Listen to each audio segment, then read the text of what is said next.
waxaa bariyihii ugu dambeeyey ay dadku si aad u hadalhayaan waxa la yidhaahdo artificial intelligence oo loo soo gaabay AI oo ay Soomaalidu qaar ugu yeeraan caqliga macmalka ah oo xitaa markaad fiiriso shirkadaha waaweyn ee teknoolajiyada ka shaqeeya waxaad arkaysaa in ay si aad ugu tartamayaan artificial intelligence-ga tusaale haddaan u soo qaadano Google I/O oo ah shirweynaha sanadlaha ah ee ay shirkadda Google ku soo bandhigto product-yadeeda cusub waxaad arkaysaa in sanadkan ee 2023 product-yada ay ku soo bandhigtay concept-iga ama ereyga ugu badan ee ku soo noqnoqday uu ahaa artificial intelligence sidaa darteeda su'aasha isweydiinta mudan ayaa ah waa maxay artificial intelligence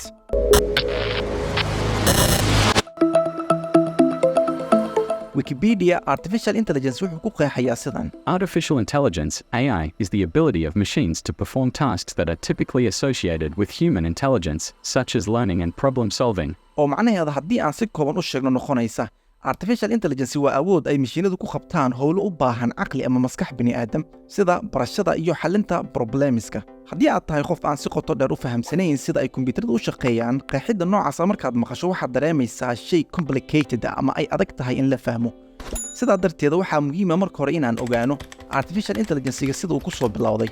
marka taariikh ahaan laga hadlayo artificial intelligence-ga ma ahan shay cusub oo waqti dhow soo bilowday ama waqti dhow soo baxay sanadihii u dhaxeeyay 1940 ilaa 1950 ay ahayd markii ugu horeysay ay saynisyahanno dhowr ah bilaabeen ka hadlidda suuragalnimada in la sameeyo maskax artificial ah ama macmal ah sanadkii 1950 miilaadiga saynisyahan lagu magacaabo Alan Turing ayaa publish gareeyay warqad cilmi baaris oo cinwaankeedu ahaa Computing Machinery and Intelligence oo macnaheeda ah aaladaha kombiyuutinka iyo caqliga wuxuuna warqadaasi ku cadeeyay ama ku saadaaliyay in ay suuragal tahay samaynta aalado fikri kara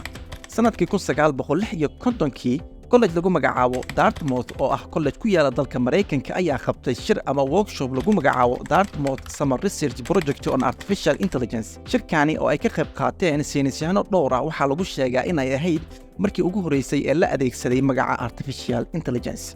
hase yeeshee waqtiga suuragal ma ahayn in fikradda artificial intelligence si dhammaystiran loo dhaqangeliyo ama la sameeyo artificial intelligence u awood badan kan waqti xaadirkan jira oo kale su'aasha isweydiinta mudan ayaa ah haddii concept-iga artificial intelligence-ga uu jiray in ka badan nus qarni ka hor maxay tahay sababta ay dadku hadda u hadalhayaan sida shay cusub oo waqti dhow soo bilowday oo kale sababta waqtiyadan si aad loo hadalhayo artificial intelligence-ga ayaa xiriir la leh heerka laga gaaray dhaqangelintiisa iyo suuragalnimada in la sameeyo mashiino awood u leh in ay qabtaan howlo u baahan maskax bani'aadam artificial intelligence-ga waxa base-ka u ah ama uu ku dhisan yahay waa laba arrimood oo kala ah data ama xog aad u tiro badan iyo kombiyuutaro awood badan oo si dhaqso ah daatada u process gareyn kara haddii labadaas arrimood midkood la waayo suuragalnimada samaynta artificial intelligence aad ay u yaraanaysaa saan ognahay kontomayadii ilaa iyo sagaashamayadii kombiyuutarada jiray ma ahayn kombiyuutaro awood badan xitaa waxaa la sheegaa in wakhtigaa kombiyuutarada ugu awoodda badnaa ee jiray ay ka liiteen kombiyuutarada ugu liita ee waqti xaadirkan jira waana caqabadda ugu weyn ee hortaagnayd in si dhammaystiran loo dhaqangeliyo fikradda artificial intelligence caqabadda labaad oo ahayd helitaanka data ama xog tiro badan ama waxa loo yaqaano big data saan ognahay wakhtigaa ma jirin internetka aan hadda naqaano ee daatada la isula wadaago oo aad warbixin ama xog nooc kasta ah ka heli karto caqabadahaasi iyo kuwo kale ayaa sabab u ahaa in uu dib u dhac ku yimaado dhaqangelinta fikradda artificial intelligence marka taariikh ahaan la eego waxaad arkaysaa xitaa iyadoo ay caqabadahaasi jireen in aynan joogsanin iskudayada lagu samaynayo artificial intelligence sanadkii 1957 miilaadiga psychologist lagu magacaabo Frank Rosenblatt ayaa sameeyey waxa loo yaqaano perceptron oo ah digital neural network kaasi oo uu isugu dayay in uu sameeyo kombiyuutar awood u leh in uu fahmo ama kala saari kara sawirka haddii uu yahay rag ama dumar arrintani ayaa wakhtigaa dhalisay hadalhayn aad u badan fikradda Rosenblatt ma noqon mid sii jirta oo si dhammaystiran loogu guulaystay sababo la xiriira neural network uu adeegsaday asigoo kaliya adeegsaday hal neural network sidoo kale sanadkii 1980 ay ahayd markii ugu horeysay ee la sameeyay baabuur ama gaari awood u leh inuu asiga keligii iswado haddii aan si kale u dhigno baabuur lagu dhisay artificial intelligence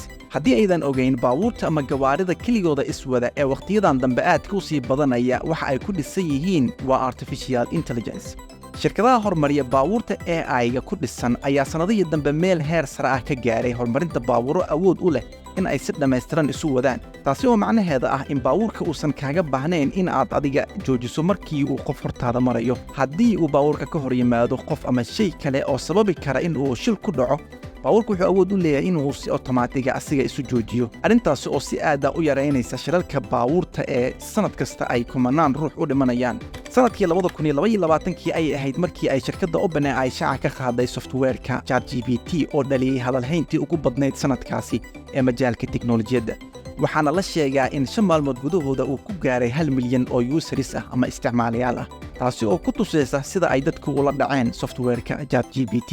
haddii aadan hore u maqlin ama u isticmaalin ChatGPT waa software ku dhisan large language model oo loo yaqaano GPT oo ay hormariso shirkadda OpenAI wuxuuna awood u leeyahay in uu kaaga jawaabo su'aal kasta in uu talooyin ku siiyo in uu kood kuu qoro haddii aad programmer tahay in uu xisaabaadkaaga shaqeeyo ama xitaa in uu kuu sheekeeyo sidoo kale shirkadda Google ayaa iyadana isla sanadkii 2022 shaaca ka qaaday software Bard la yiraahdo oo qabanaya isla hawsha uu ChatGPT qabto marka hore waxaa muhiim ah inaad ogaato fikradda artificial intelligence-ga in ay tahay fikrad laga tusaale qaatay caqliga bani'aadamka sida uu u shaqeynayo caqliga bani'aadamka waxa ugu muhiimsan uu ku dhisan yahay waa xusuus iyo fikir haddii labadaas arrimood mid ka mid ah ay cillad ku timaado bani'aadamku wuxuu weynayaa caqligiisii oo wuxuu noqonayaa qof aan maskaxiyan fiyoweyn fikirka wuxuu ku beesgaraysan yahay ama uu adeegsadaa xusuusta caqligana wuxuu ku xiran yahay habka uu fikirka u adeegsado xusuusta saan hore uga soo hadalnay AI-ga asigana waxa uu ku dhisan yahay waa data ama xog aad u tiro badan oo ah beddelka xusuusta bani'aadamka laana xusuusta haddii aad si kale u fiiriso waa xog maskaxdaadii ku keedsan sidoo kale booska fikirka bani'aadamka waxaa beddelaya programminta ama habka AI-ga loogu programmiyo si uu daatada u adeegsado tusaale ahaan haddii aad tahay qof programmer ah ama wax uun ka yaqaana programminta marka aad rabto inaad samayso barnaamij su'aasha aad rabto kaaga jawaabaya nidaamka galaasiga ah ee loo programmiyo waa inaad adeegsato if statement ama switch